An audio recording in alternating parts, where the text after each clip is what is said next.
pour cette réunion d'information sur l'aménagement de la petite ceinture, une réunion que nous avons demandé à les élus du 17e arrondissement à la mairie de Paris, dans le cadre de l'aménagement de cette tranchée Pereire ou coulée verte Pereire, on l'appellera plutôt coulée verte Pereire. Il y a eu des propositions de la part de la ville de Paris d'aménager, en tout cas d'ouvrir cette petite ceinture au public, sur lequel nous on s'est positionné en demandant plusieurs choses. D'abord l'accessibilité de cette tranchée Pereire aux personnes à mobilité réduite, aux familles. Donc il y a eu des études qui ont été lancées par les services de la ville de Paris. C'est un point pour nous important puisque ouvrir un espace vert, on est naturellement favorable. Un espace vert supplémentaire, c'est pas rien, c'est plus de 18 000 m². Nous avons aussi alerté sur les horaires d'ouverture de cette petite ceinture au public. Il avait été même envisagé de l'ouvrir la nuit, ce à quoi on s'est tout de suite opposé. Nous sommes sur un terrain SNCF ferroviaire et donc il y a une convention qui a été passée entre SNCF et la ville de Paris, donc qui en récupère la gestion, la maintenance, la sécurité. C'est un projet voulu par la mairie de Paris avec la SNCF qui est un interlocuteur indispensable puisque c'est lui le propriétaire de la petite ceinture ferroviaire. Pour des raisons législatives et réglementaires, il n'était pas question que la SNCF vende ses fonciers. Donc nous avons passé par des processus de mise à disposition au profit de la ville de Paris qui disent deux choses. La première, c'est que vous avez raison, nous sommes responsables et comptables de la bonne gestion, du bon entretien, de la surveillance, de la maintenance de ces emprises et de ces ouvrages. La deuxième chose, c'est que en cas de besoin, la SNCF peut récupérer ces emprises pour des besoins et des motifs d'intérêt général qui peuvent la dépasser d'ailleurs, qui peuvent être demandés par l'État. Nous avons récupéré un patrimoine, et là je parle de l'ensemble de la petite ceinture, dans une situation, je ne dirais pas d'abandon, mais d'entretien, on va dire, à minima, par la SNCF pour une raison très simple. C'est que n'ayant plus d'opérationnalité, d'exploitation ferroviaire, la SNCF, comme il est normal, a assurer la maintenance et l'entretien à minima, mais à consacrer ses moyens, qui sont malgré tout limités, au réseau en exploitation. Et sur Paris, ça concerne notamment tous les grands réseaux actifs qui circulent dans et en dehors de Paris.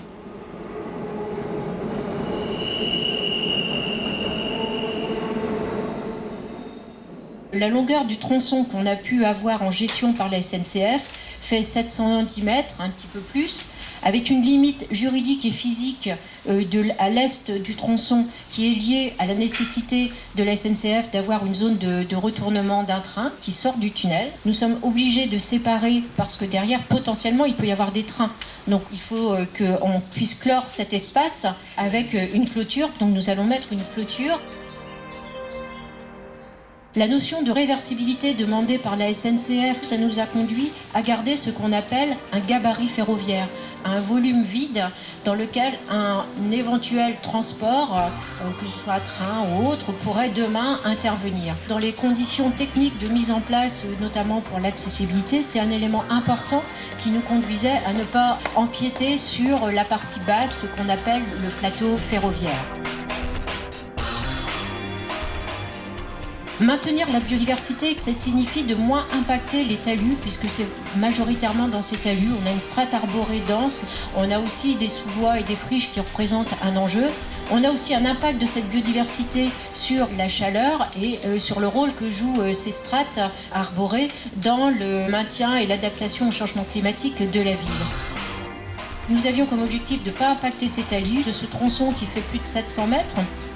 Nous avons proposé et réalisé deux accès, soit un escalier qui existait déjà, c'est côté Saussure, ou une zone où il y avait un retrait. On a proposé de faire deux escaliers qui se trouvent donc côté de la rue de Tocqueville et rue de Saussure, qui ont fait l'objet de discussions avec les architectes de bâtiments de France pour avoir une architecture qui soit intégrée dans le site et en même temps soit un élément visible.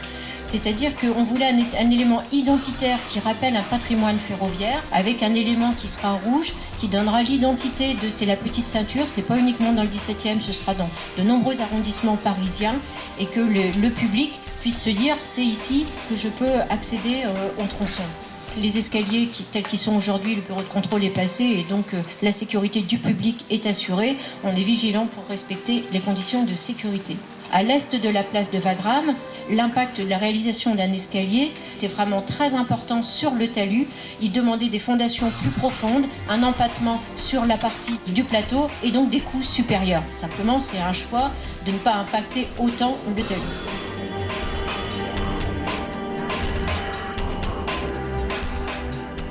Le cheminement, nous avons retenu de faire un cheminement qui soit plus agréable pour la marche pour tous. Je n'ai pas parlé du sémaphore, qui est le mât, l'élément fort qui va donner l'idée qu'on est sur un lieu atypique de petite ceinture. Et donc ce feu vert, orange, rouge pour indiquer les horaires d'ouverture qui est tourné non pas vers les façades, mais vers la continuité de la tranchée.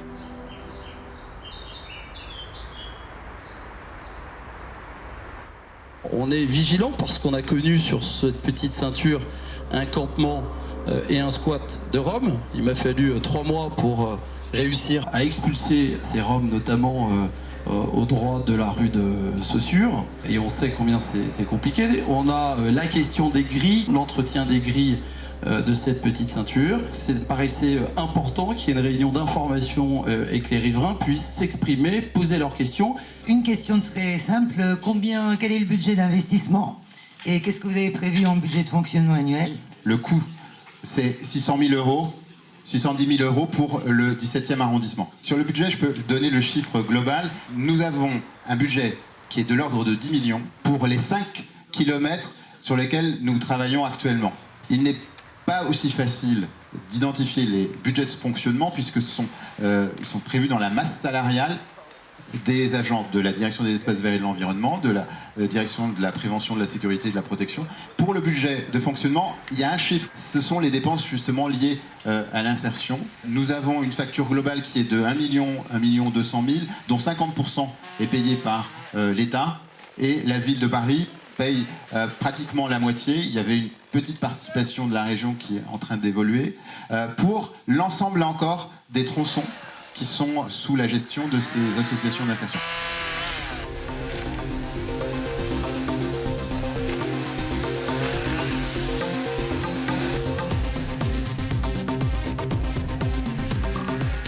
L'enjeu, de toute façon, l'avenir de ce site, c'est d'avoir un véritable projet. Parce que vous avez bien compris qu'aujourd'hui, bon, c'est pas un jardin, c'est un espace naturel, bon, alors on l'ouvre, bon, très bien, on va accompagner, mais on va être très vigilant, vous l'avez compris, sur un certain nombre de points. Mais forcément, c'est un projet sur lequel il faudra revenir et sans doute lui donner une destination. Bon, là, on ne sait pas bien, bien compris, on ne va pas se raconter, on ouvre, bon, on va voir à l'usage. Mais il faudra un vrai projet sur ce site, parce que c'est un site important, on peut envisager beaucoup de choses. Regardez ce qui a été fait entre la Porte Maillot et la place Pereire dans les années 90. Cette promenade Pereire est un enchantement, c'est magnifique. Bon, pourquoi on n'a pas fait ça? Pour des raisons budgétaires, il faut être très clair, avec un programme d'investissement qui est de 10 millions d'euros pour 5 km sur tout Paris. C'est pas avec ça que vous faites un projet d'envergure. Pourquoi pas une couverture partielle, vous voyez, avec des équipements, on est en sous-sol. Mais pour ça, il faut de l'argent. Ça tombe pas comme ça. Ça n'a pas été budgété, c'est ça que je veux vous dire, je vous explique. Hein. Vous avez raison sur le principe, c'est même comme ça que le projet a été conçu. Des aménagements extrêmement limités. Pas d'abord pour des raisons de financement limité, mais pour des raisons de principe et de multiplication des ouvertures le plus possible, puisque c'est ça le mandat qu'ont reçu les services, le plus possible d'ouverture sur la petite ceinture dans ce mandat. Les deuxième principe, évolutivité et capacité d'adaptation pour se dire, dans les années qui viennent, qu'ajoute-t-on à ces éléments? Le principe a été très clairement dit de sentier ferroviaire, qui était un concept un peu original à Paris, mais qui renvoie sur des pratiques que l'on trouve dans les forêts, qui disent, eh bien, on peut avoir des droits, y compris de s'asseoir, de fumer, de pique-niquer, mais on n'a pas de poubelle en forêt et on en ramène ses déchets jusqu'à sa voiture ou jusqu'à chez soi. C'est quelque chose de nouveau, nous l'assumons. Il n'y aura pas de poubelle, ce sera nettoyé avec une idée très claire, c'est que les personnes qui fréquentent ce lieu sont invitées, c'est comme ça que le règlement le dit, à repartir avec leurs déchets.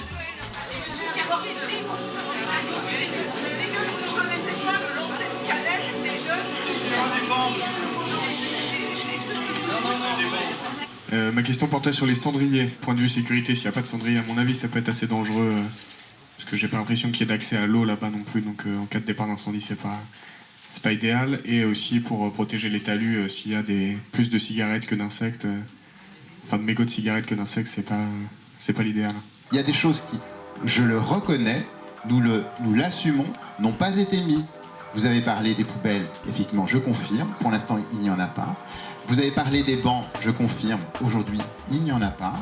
Vous parliez des cendriers, monsieur, vous avez raison. Le plus souvent, ils sont associés aux poubelles, aux réceptacles de propreté avec le système de cendrier. Il n'y en a pas. À qui destinez-vous cette coulée verte dans la mesure où les personnes âgées ne pourront pas y accéder et où les familles avec enfants ne pourront pas non plus y accéder? Donc est-ce que vous destinez cette coulée verte à des jeunes délinquants? Est-ce que vous destinez cette coulée verte à des cadres qui à l'heure du déjeuner iront déjeuner, ce qu'on espère?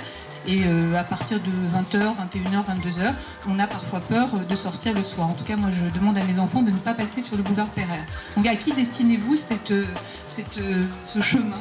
Nous l'avons dit, la petite ceinture n'est pas un espace public de type jardin de quartier, square, grand parc ou bois.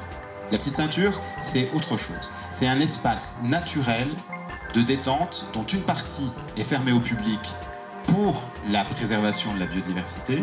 Une partie peut être ouverte au public dans des conditions qui sont différenciées, on va dire presque site par site. On va ouvrir une dizaine de sites, il n'y en aura sans doute pas un qui aura les mêmes caractéristiques et du coup les mêmes usages. Un espace très accessible, de plein pied comme dans le 13e, c'est une promenade parallèle aux rues et au boulevard des Maréchaux. Un espace comme le 16e arrondissement, un espace en retrait, même s'il est de plein pied, des usages très apaisés, très peu de monde. A l'inverse, le 20e, on est dans une accessibilité PMR, mais on est déjà un peu plus enclavé. Un square naturel, un square sauvage, c'est comme ça qu'il fonctionne, accessible aux familles, aux enfants et aux personnes à mobilité réduite. Dans le 14e, un site comme celui du 17e, des escaliers, pas d'ascenseur, pas de rampe, cheminement, plus exactement un revêtement qui sera différent, ce qu'on appelle du mulch, c'est-à-dire un revêtement en broyat d'écorce. On est sur quelque chose qui est encore différent du 17e, et là on est plutôt sur un sentier d'observation où on dérange le moins possible la nature qui a toutes ses aises. Ici, on ne va pas vous le cacher, c'est un espace qui est sans doute plus propice aux actifs valides, parce que c'est 700 mètres pour courir, par exemple, 700 mètres pour marcher tranquillement, c'est pas 700 mètres avec des jeux pour enfants, c'est vrai, nous le reconnaissons. Est-ce qu'il y a eu une expérience similaire de promenade, entre guillemets, de coulée verte à 8 mètres sous terre? Parce que je me demande qui va aller 8 mètres sous terre pour se promener, voilà. Une expérience similaire ou un site similaire. Dans le 14e, on est, je l'ai dit, exactement dans la même configuration. Nous ne sommes pas sous terre, nous sommes 8 mètres en dessous du niveau de la rue, mais toujours à ciel ouvert. Enfin, on n'est jamais, sauf quand on passe sous un pont, couvert par une dalle, comme on peut le trouver dans d'autres situations. Et dans le 15e arrondissement, même si ce n'est pas majoritaire, la fin de la promenade vers l'est, en allant vers le parc Georges Brassens, est à 6, 7, voire peut-être 8 mètres au niveau de la rue par laquelle on ressort par un escalier. On a une hétérogénéité qu'il nous faut gérer de ce qu'est la petite ceinture. C'est pour ça que malgré tout nous disons que ce ne sont pas des espaces verts. Si nous avions conçu ça ex nihilo, c'est clair que nous ne l'aurions pas conçu comme ça. Mais nous sommes héritiers d'un patrimoine ferroviaire et c'est avec lui que nous faisons cet type d'aménagement. C'est quand même une drôle de conception de la démocratie participative de nous expliquer le nombre de réunions que vous avez eues et de nous dire que finalement ces ouvrages que vous estimez très insérés dans l'environnement, qui je rappelle était effectivement un environnement plutôt vierge, avec une grande place à une biodiversité très anarchique, soit. Pour ma part, je donne exactement au-dessus de l'une des plateformes, parce que j'appelle ça quand même des plateformes, sur lesquelles on va en plus avoir des feux tricolores, et le tronçon fait 700 mètres. Quel était l'intérêt de faire 2 entrées sur 300 mètres aussi immenses? Et voilà.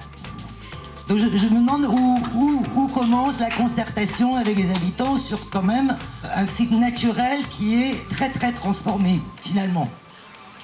On a accompagné ce projet, mais on n'a pas été entendu sur tout. Vous voyez, donc il y a eu la concertation, mais concertation, on n'obtient pas tout, hein, et notamment l'accessibilité personnes à mobilité réduite. C'est vrai que dans le 15e, il y a un ascenseur qui est souvent en panne, donc il y a les limites aussi de l'ascenseur, qui coûte 3 millions d'euros, hein, juste pour vous donner des chiffres quand même. Hein. Mais c'est pas pour vous dire qu'on a renoncé. Il y avait d'autres solutions qui auraient pu être utilisées. On nous explique que techniquement, ça va détruire le talus.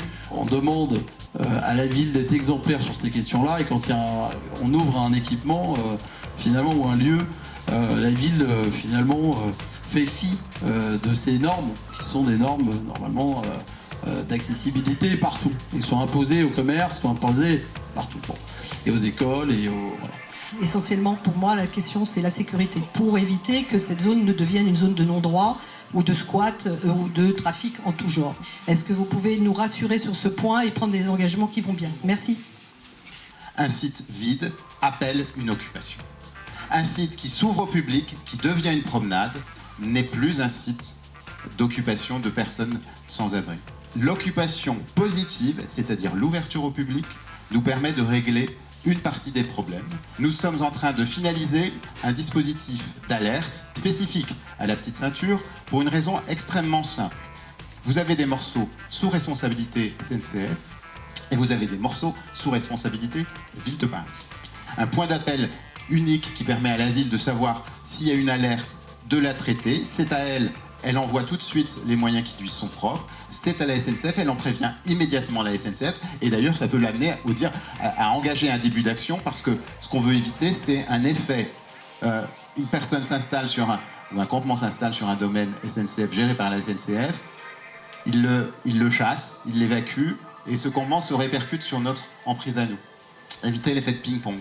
Et comme vous le savez, dans les fêtes, c'est dans les premières heures d'une alerte que les choses se mettent en place. Est-ce que les moyens de vidéosurveillance actuels qui sont en place ne permettraient-ils pas de couvrir la zone? Est-ce qu'on pourrait avoir un numéro dédié ou une adresse mail où on pourrait signaler immédiatement dès qu'on voit un problème, comme pour les rats par exemple? Il y a différents dispositifs qui existent. Le 3975. Le 3975, c'est un numéro unique pour tous les services de la mairie de Paris, en fait. C'est ouvert de 8h à 18h. Voilà. Et ensuite, vous avez les numéros des pompiers ou du commissariat de police. Est-ce qu'il y a, par exemple, des collecteurs de compost prévus sur cette zone-là? Sur les composteurs, c'est pas prévu à ce stade. Mais sur les composteurs, il y a une mise en garde que je fais d'ores et déjà sur ce site, où il y a une prolifération de rongeurs. Il faut qu'on trouve un système de composteurs qui soit complètement hermétique, en tout cas qui évite les intrusions. Je vous le dis, parce que je suis pas contre, je suis pour d'ailleurs.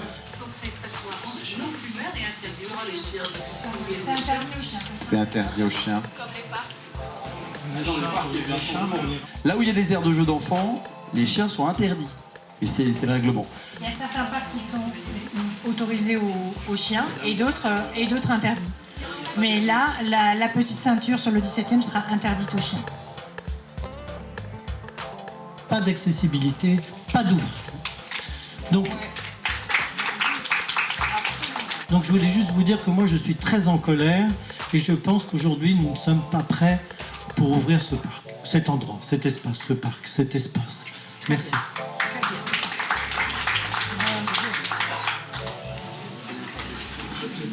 On va encore reprendre quelques questions. Pourquoi une seule voie ferrée n'a été couverte et pourquoi pas l'autre? J'ai quelques doutes sur le produit que vous avez mis pour recouvrir cette voie. Je ne sais pas ce que c'est. Et en plus, vos escaliers, j'ai quelques doutes aussi, parce que pour moi, c'est du mécano. Voilà. C'est assez fragile, ça a été monté. C'est pas très rassurant, même pour des personnes valides. Le revêtement qui a été mis en place dans le 17e, c'est un revêtement perméable. Précisément, monsieur, le mot grave, ça veut dire un conglomérat de gravier, de terre, de sable. Et c'est ça qui permet de tenir tout en permettant à la pluie de rentrer. Donc c'est lisse, ça permet de marcher. Là où c'est accessible aux personnes en situation de handicap, ça permet à une poussette ou un fauteuil roulant de rouler. Ça sert malgré tout, messieurs et mesdames, aux personnes qui marcheront, au sens où le confort de marche, eh bien, il est évidemment sans commune mesure avec le ballast, les pierres qui sont actuellement dessous. Pourquoi une seule voie? D'une part, il y a un principe de réversibilité et d'accès possible par tout engin rail-route pour pouvoir rouler sur ces rails. Il n'était pas possible de recouvrir les deux rails. Le cheminement proposé sur l'un des deux assure le confort et la sécurité des personnes qui, du coup, sont libres de cheminer sur ce passage-là et si elles le souhaitent, de prendre l'autre espace. Je vais compléter la réponse sur l'escalier et la sécurité. Un bureau de contrôle est passé et a validé toutes les dispositions techniques de calcul à disposition pour parler des hypothèses de calcul de charge et de stabilité du public. Est-ce que je peux me permettre? On va reprendre effectivement une série de questions. Allez-y, madame. C'est aussi notre argent et on en a un peu marre de payer sur des projets qui ne tiennent pas la route. Non seulement on a une coulée où il y aura des gens qui iront fumer, puis on demande déjà des cendriers, vous avez compris le truc. Donc ce sera la fumette et tout ça le soir, très bien. Merci. La voie ferrée qui n'est pas recouverte et elle peut être source de chute, d'accident. Et la législation est très stricte, très stricte. Un trou ne peut pas être... Vous savez que la loi sur les trous, et vous avez la loi sur le dépassement à hauteur d'une voie. Or, si quelqu'un bute, qui va être responsable? Je ne connais pas de loi sur les trous. Ce que je connais, c'est des principes sur la sécurité sur les trottoirs qui n'est pas la même chose. À partir du moment où nous conservons des rails, nous gardons le profil des rails comme il est, c'est-à-dire avec des traverses, du ballast et les rails métalliques.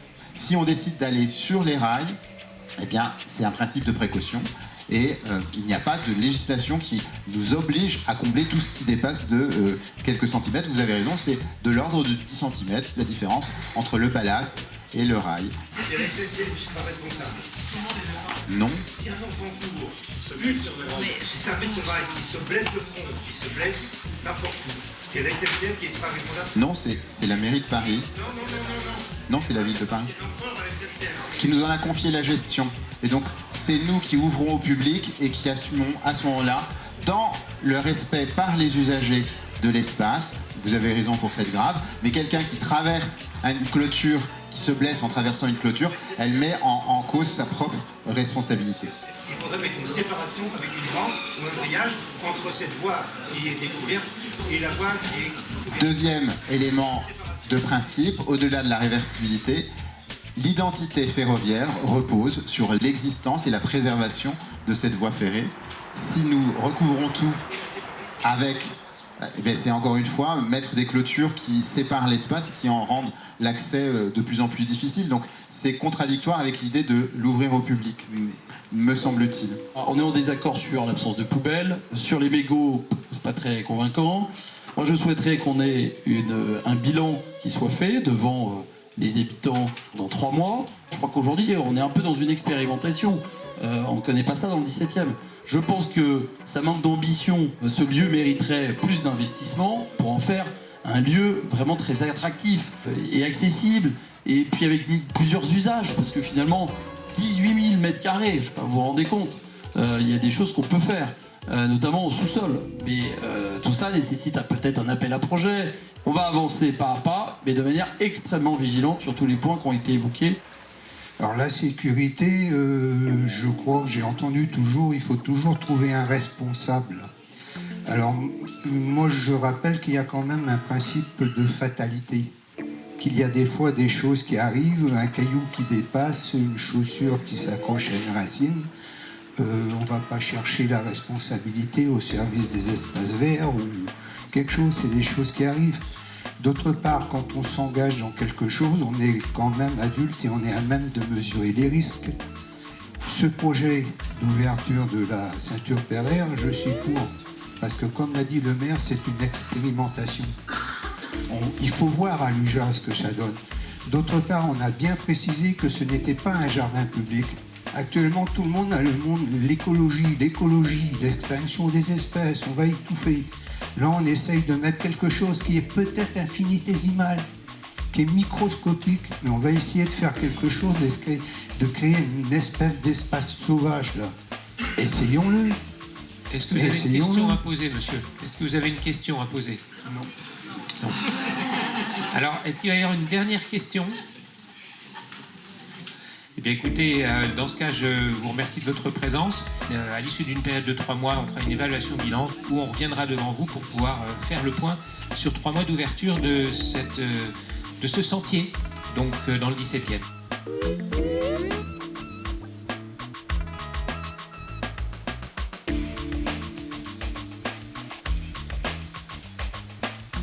Ça veut dire qu'il y a des personnes qui viennent à la réunion et qui ne sont pas descendues dans la petite ceinture. Ouais, très bien.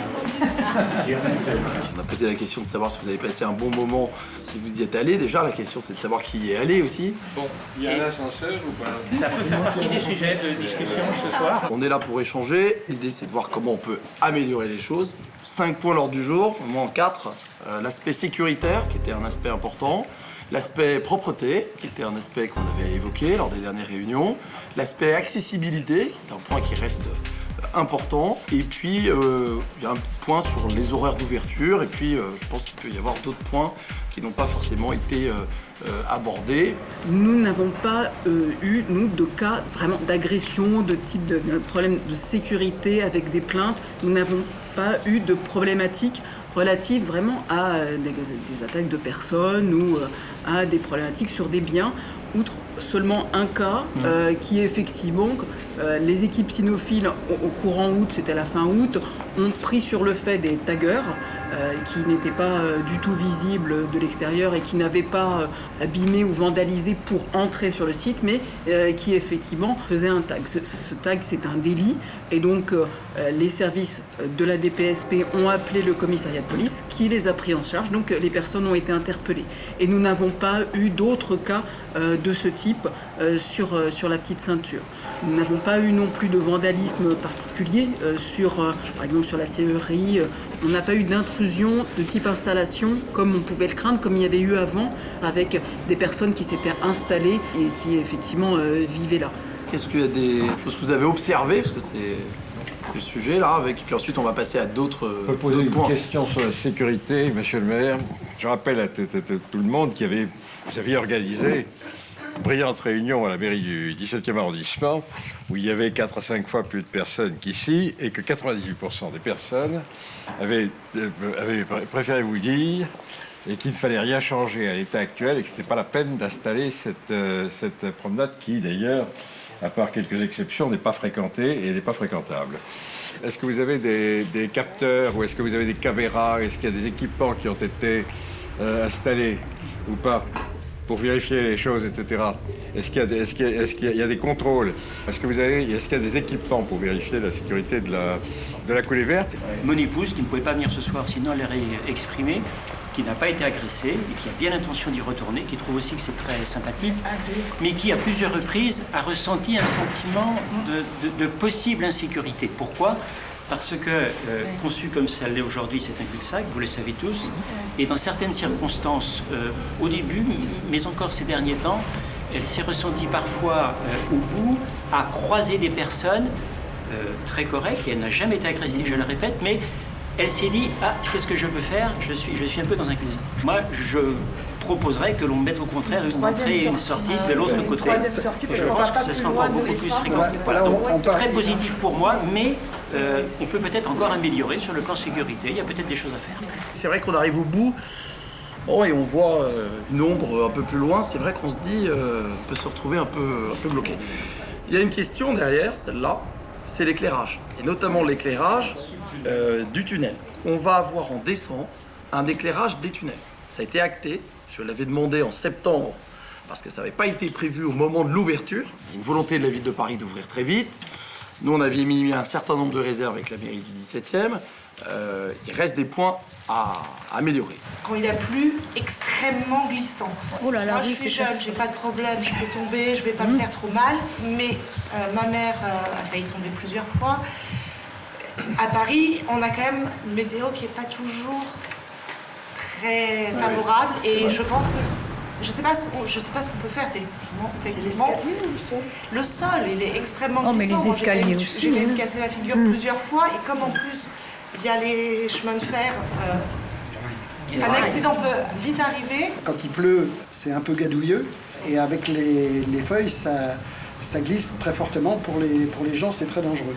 On remarque en cheminant la présence de nombreuses dalles de couverture de caniveaux existants du temps de la SNCF qui sont déplacées, voire stockées à certains endroits. Et même sur les caniveaux, il y a des dalles qui sont cassées.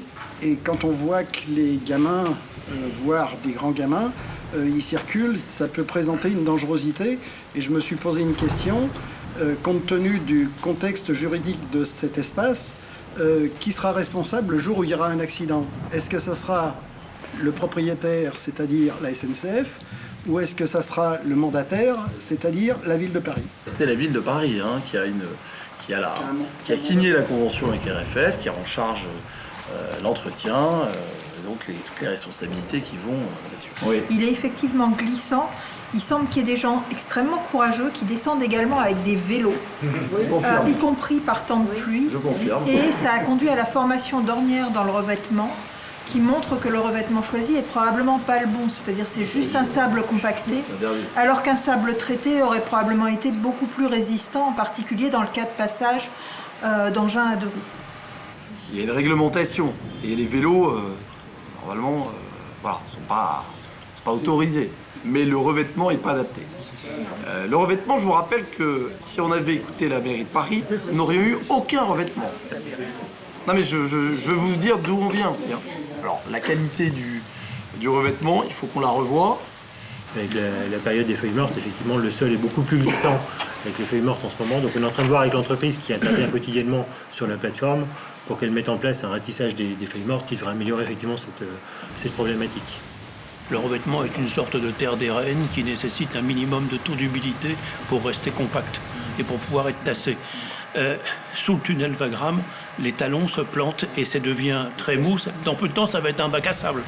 Mais alors là, c'est difficile à résoudre. Donc là, je vante les mérites de la pluie. Et là, on peut quand même pas arroser sous le tunnel Wagram. Et là, il y a un vrai problème parce que on peut se faire des entorses. Si je me fais une entorse, à qui dois-je téléphoner? Que dois-je faire, s'il vous plaît? D'une façon concrète. Parce que vous avez dit la ville de Paris. La ville de Paris, c'est un... Bon. Les pompiers, hein. Les pompiers, les pompiers, oui. Le SAMU ou les pompiers. Oui. D'autant plus qu'on avait signé... Mais qui est responsable? Alors, vous avez dit la ville de Paris. C'est la ville de Paris. Oui, mais alors moi, je me fais une entorse. J'appelle les pompiers. Je reste 3 semaines sans activité. Vous pouvez me dire à qui je dois m'adresser? Il y a une direction juridique, un service du contentieux. Et quand une personne tombe sur l'espace public, c'est valable dans la coulée verte, vous savez, c'est valable tous les jours dans le 17e. Là, c'est très jeune. À qui dois-je m'adresser? On vous donnera les coordonnées, madame, puisque je ne les ai pas spécifiquement. Ils sont nombreux à la ville de Paris. C'est au niveau de la direction juridique de la ville de Paris. Très bien. Le type de revêtement qui a été mis en place sur ce tronçon de la petite ceinture est le même type de revêtement qui est mis en place sur l'ensemble des tronçons de la petite ceinture. C'est un revêtement écologique qui a été choisi justement pour ses qualités écologiques, c'est-à-dire qu'il n'y a pas de liant hydraulique ou autre. Et voilà, c'est un choix qui a été fait, qui est éprouvé déjà sur d'autres tronçons depuis plusieurs années, avec effectivement, bon après ça reste un sol en stabilisé, donc un sol en stabilisé c'est un sol qui nécessite un entretien régulier et une réfection assez régulière pour être toujours de bonne qualité. Celui-ci a en plus la particularité d'être écologique, donc il demandera sûrement un entretien plus fréquent que les autres sols stabilisés qu'on a également dans les parcs et jardins. Et quand on a des alliances stabilisées dans les parcs et jardins, on est amené à les refaire assez régulièrement. Tous les 5 à 6 ans, on est obligé de les refaire pour régler ces problèmes d'ornières, ces problèmes de flash d'eau. Là, ça fait que 3 mois. Bon, ma question, elle est concrète. C'est est-ce qu'on va ramasser les feuilles? Est-ce qu'on va dégager le cheminement? C'est ça la question que je vous pose. Parce que déjà, commençons par ça. On va pas commencer au bout de 3 mois à dire on va refaire le sol. Non, on va regarder comment on peut l'améliorer. C'est ça l'idée. C'est pas les feuilles qui sont glissantes. Non, c'est la boue en elle-même qui est générée. Il y a de l'eau qui reste en surface, ce qui n'est pas le cas dans les autres parcs ou même sur d'autres tronçons de la petite ceinture. Et cette boue est particulièrement glissante. En fait, il ne faut pas ramasser les feuilles, c'est ce qui permet de marcher en fait. Je veux dire, quand vous courez, j'ai couru, voilà, je peux vous dire que c'est dangereux. Oui, non, mais c'est surtout la terre. Ah, mais c'est les feuilles qui sont dangereuses quand vous courez, hein, ça je vous le confirme. Les entorses, vous avez plus de chance avec des feuilles que sans feuilles. Sur la petite ceinture, donc on a en charge l'exploitation de la petite ceinture, c'est-à-dire essentiellement la propreté, l'entretien horticole. Ce qu'on a fait, c'est qu'on a mis en place une prestation de service par un prestataire qui intervient tous les jours pendant une durée de 3 heures, entre 6 heures du matin et 9 heures. Il procède au nettoyage de la plateforme, donc la partie qui est accessible au public, et à l'ouverture du site à 9 heures, une fois que la plateforme a été nettoyée. Donc ça, c'est une prestation qui est faite tous les jours, 7 jours sur 7. De 6h à 9h du matin, ça coûte 108 € par jour. Combien ? 108 € par jour, précisément. En complément de ça, on a un prestataire historique qui est une entreprise d'insertion qui intervient historiquement sur l'ensemble de la petite ceinture parisienne pour l'entretien horticole de l'espace, la gestion horticole de l'espace et notamment la gestion des talus.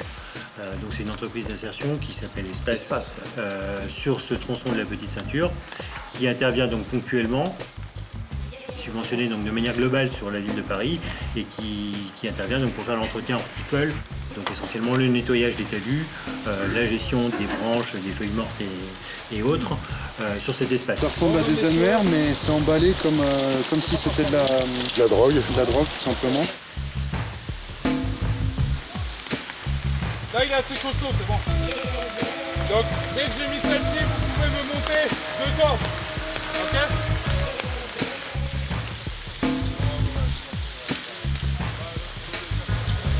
Faut me ramener des cordes pour que je leur fasse des lignes de travail. Ouais, ils peuvent commencer à monter les gars là. Ouais, c'est bon, on avancera et puis on évoluera sur un autre bout de talus.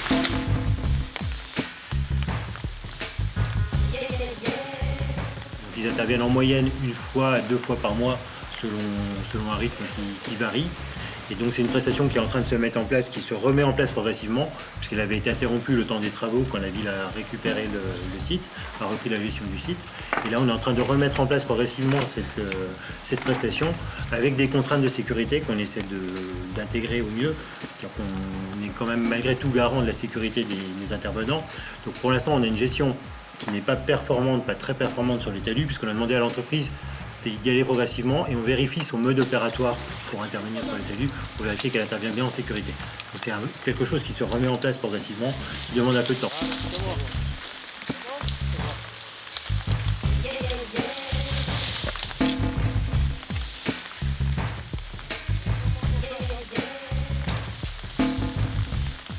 Sur les talus, on a encore beaucoup de déchets, et notamment des gros déchets. On avait évoqué tout à l'heure la présence du matelas qui était initialement sur le talus au niveau du souterrain Wagram et qui a été transporté dans le tunnel Saussure. Donc, pour expliquer en fait le fonctionnement du ramassage des déchets, on utilise en fait la partie technique qui est sous le tunnel Saussure comme zone tampon en fait. Donc on a un container qui est installé qui appartient à l'entreprise qui gère les talus, qui est actuellement vandalisé, l'entreprise doit le réparer.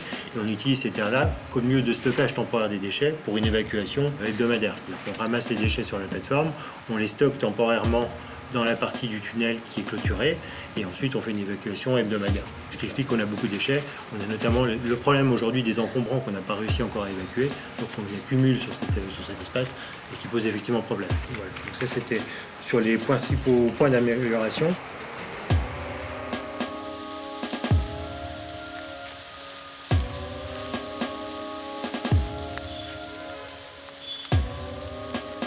On nous a dit que en fait, les pompiers ne pouvaient pas intervenir avec un brancard et monter donc les escaliers tels qu'ils sont installés aujourd'hui et qui devaient avoir une opération, enfin, ça nécessiterait une opération de treuillage en fait, à partir des ponts pour sortir des personnes qui se seraient éventuellement blessées. Donc là-dessus, on a une interrogation et de savoir effectivement si les secours peuvent intervenir dans de bonnes conditions en cas d'accident. Enfin, madame parlait d'entorse. Alors, s'il faut être élitreuillé pour une entorse, ça se fait sur d'autres sites. Qui va payer? Attendez, maintenant, c'est une question importante. Ça fait partie, effectivement, des entraînements que peuvent avoir les pompiers. Et à partir du moment où la petite ceinture a été ouverte, c'est bien parce que les pompiers pouvaient intervenir. C'est prévu de toute façon, parce qu'autrement, ils n'auraient pas donné d'autorisation. Il serait souhaitable de mettre voire peut-être plusieurs points d'alerte pour que justement les services de sécurité soient alertés. Et puis on a évoqué aussi le fait de mettre sur un des points un défibrillateur. Défibrillateurs, il y en a de plus en plus installés dans les services municipaux, donc effectivement ça peut faire partie d'un déploiement. Oh, des dispositifs d'alerte, je n'en connais pas qui soient installés. C'est vrai, quand on est côté Wagram, parliez monsieur, voilà, du sentiment, on est dans un cul-de-sac. Premier accès pour sortir, il n'est pas tout près. Ça, c'est une des grosses critiques que nous avions déjà formulées de cette difficulté, c'est qu'on ne peut pas ressortir quand on emprunte ce cheminement. Et là, on revient à des choses qu'on a déjà demandées, c'est-à-dire un troisième accès au bout. Et ça, on va continuer à leur demander. Je ne vous dis pas qu'on va l'avoir après cette réunion, mais je crois que vraiment ça ferait l'unanimité et en plus ça rassurerait la sécurité des piétons, des riverains qui utilisent cette coulée verte. Qu'est-ce que vous faites pour les arbres? J'avais demandé un élagage qui respecte l'arbre, son développement. L'élagage, c'est pas abattre l'arbre, c'est lui permettre aussi de mieux se développer et s'enraciner. Et je sais qu'il y a eu une intervention. Il y a 2 interventions d'entretien sur les arbres. Donc on a eu un élagage qui est à la demande de monsieur le maire, qu'on avait fait avant l'ouverture, donc une opération qu'on appelle un dégagement de voûte, qui est en fait un éclaircissement, parce qu'il y a des endroits où la voûte et les arbres se rejoignent un peu au milieu, des parties qui sont un peu plus sombres. Donc un travail à la perche avec des scies sur des perches télescopiques. Et on a eu également 3 abattages d'arbres dits en urgence, puisqu'en fait on a notre expert phytosanitaire qui est passé sur le site de la Petite Ceinture avant l'ouverture. Donc ça c'est pour le bilan des actions qui ont été faites. Donc un dégagement de voûte et 3 abattages avant l'ouverture. Pour le futur, pour l'avenir, l'idée c'est quand même d'avoir une gestion forestière de cet espace, c'est-à-dire d'intervenir le moins possible et de respecter le patrimoine existant. On n'est pas dans la logique d'une gestion de jardin public, mais plutôt d'une gestion forestière en fait des talus. La logique c'est plutôt de conserver sur place le maximum de végétaux qui vont se dégrader sur place et se renouveler. Est-ce que vous avez prévu des nichoirs? Est-ce que la biodiversité dans cet espace est dans une forêt? Ça fait partie des étapes à venir en fait, de recenser l'ensemble de la biodiversité, même si ça a dû être fait en partie, mais j'ai pas forcément toutes les informations. Ce serait bien si on avait un peu plus d'espace où on pouvait lâcher nos chiens qui puissent galoper. Alors, et les saletés? Des chiens, c'est interdit aujourd'hui. Bon. Attendez, ça devrait pas. Il y a plein de choses qui devraient pas, vous savez. Voilà. Sauf que c'est le règlement de la ville de Paris. Il y a eu une pétition des habitants via Internet, importante, de propriétaires de chiens qui nous disent « Laissez-nous lâcher nos chiens ». Et j'ai proposé un vœu, qui est une demande officielle à la mairie de Paris, de permettre aux propriétaires canins de descendre leurs chiens tenus en laisse sur l'espace. Ça m'a été refusé parce qu'on me dit non, sur aucun tronçon de la Petite Ceinture, les chiens sont autorisés. Peut-être essayer d'aménager un espace canin dans ce cas-là, sur 18 000 m², on peut peut-être trouver un endroit. Donc c'est à l'étude, un espace canin sur le site de la Petite Ceinture. Et j'ai eu une réponse. Tenue en laisse, c'est non. Vous pouvez le faire. Vous pouvez le faire. C'est à vos risques et périls. Lâchez non plus. Mais les gens le font. Parce qu'ils ne respectent pas les règlements de la ville. Et donc je trouve qu'un espace canin doit pouvoir trouver un endroit pour le faire. D'autant qu'on a une partie des rails qui sont inutilisés. Il y a un débat à avoir sur la cohabitation entre cet espace canin potentiel et les autres aménagements qui pourraient voir le jour dans le futur. Bon, donc c'est pas un non définitif. Voilà. Sur l'aspect accessibilité, nous on a été déboutés tous nos vœux là-dessus. Tous nos vœux. Un ascenseur. Ils ne veulent plus en mettre, madame, parce qu'ils nous ont dit non, ça coûte trop cher, ça tombe en panne. Parce que sur l'accessibilité, c'est quand même assez étonnant. On demande une ville inclusive, on demande une ville où tout le monde, il n'y a pas de discrimination d'accès, etc. Puis là, en fait, on fait exactement l'inverse. Ça, c'est un sujet sur lequel il faudra évidemment progresser. Tout ça a été fait quand même un peu à la va-vite. Après, ça reste quelque chose de positif. Il faut l'accompagner. Je pense qu'il faut aller plus loin pour occuper le site, donner du sens finalement à ce site, autre que la promenade. Donc il y a des usages à trouver. On a rajouté table de pique-nique, S positif, S négatif. S'il y a des poubelles, c'est positif. S'il y a déjà 3 bancs, c'est pas très cher quand même, ni les bancs ni les poubelles. Oui, non, mais ça nous a été tout simplement refusé jusqu'à présent. Bonjour. Vous visitez la Petite Ceinture? La problématique des bancs, puisqu'effectivement c'est l'immobilier urbain classique sur la petite ceinture, ça pose des problèmes en termes de paysage, et c'est pour ça que la ville n'a pas forcément souhaité le faire. On a discuté avec l'entreprise qui a l'habitude de gérer ce type de patrimoine, qui nous a fait effectivement des propositions pour installer des grumes de manière assez discrète. Les grumes, c'est des troncs d'arbres en fait, des troncs d'arbres allongés. L'idée c'est d'avoir des espaces d'assises qui sont assez intégrés. Il y a des tags partout, donc maintenant ils sont là ces tags. Donc comment est-ce qu'on les fait disparaître? Comment on fait éventuellement pour les organiser ça, parce que ça peut revenir. Il peut y avoir aussi un aspect créatif, donc d'avoir une espèce de création artistique entre guillemets, mais il faut réserver des espaces pour ça. Qu'est-ce qu'on fait? Les laisser, ça voudrait dire inciter peut-être d'autres gens à venir en faire d'autres par-dessus. Comment est-ce qu'on gère ça? L'objectif, c'est au maximum, et la contrainte qu'on nous fixe aujourd'hui au maximum, c'est de préserver aussi le patrimoine ferroviaire. Sur les tags, on est dans la même logique. Les tags font partie aussi du patrimoine. Voilà, on est dans un espace qui vit, qui a vécu. Donc les tags qui existaient quand on a récupéré la petite ceinture, on n'a pas demandé de les retirer, ça reviendrait à mettre de la peinture sur des murs en pierre, ça n'a pas vraiment de sens. Donc les tags, on les a conservés. Les tags qui ne présentent pas de caractère injurieux ou dégradant, on les conserve. Et ça pourrait être aussi une mise en valeur de ces murs qui aujourd'hui sont simplement tagués. C'est pour ça qu'on a proposé un espace dédié au street art, justement. Oui. Peut-être quelque chose qui pourrait être fait pour y installer des prises d'escalade. Ça sera pour vos arrière-petits-enfants. Il faut faire une association d'escalade et de prévention qui peut aller récupérer les dames qui se sont foulées la jambe. Les gens du quartier, comme ça. C'est de l'économie circulaire. Merci à toutes et à tous pour votre présence et votre participation active et pour être restés jusqu'au bout de cette réunion.